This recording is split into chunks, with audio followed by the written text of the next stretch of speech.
Ndichikugamuchirai zvekare pano paHarare 263 pano pachange ndichikuzivisai manews updates ezvinhu zviri kuitika munyika yedu yeZimbabwe. Kana uchiri munyowani pathis YouTube channel, kusubscribe mahara wotena on the notification bell so that pandinoramba ndichidzoka neamwe manews updates uchange uchingozvionera panapa. Uchange uchiwana manews updates ezvinhu zviri kuitika munyika yedu yeZimbabwe. Saka ndati subscribe ende zvese uchazviwanira panapa. Wasubscribe here, watena on the notification bell here. Vadikani sekuziva kwamunozviita manews updates epanapa tunoenda kuti kamabatanidza tinge tichiitira kuti muwane manews updates akati wandei pasame video. First update ivideo ratatelicious. Usaskipe this video noende nevideo resituation irimo mutown.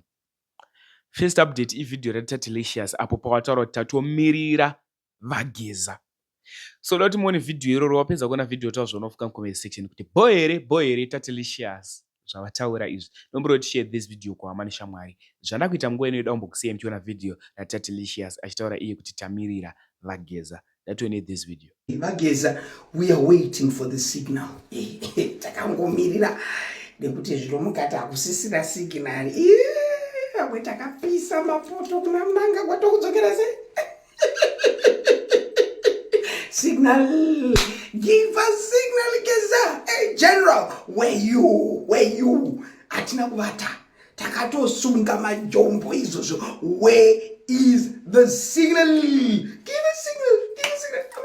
Hauzori. Takato pisa machira nekwana wiki neundakata andichani. Zvino makata hakusisina. Ini ndakati ndacheka ukama kunonzogereka. Give us the signal. We are waiting. Bombshell. Hey, boom. Boom. Give us signal. Give us.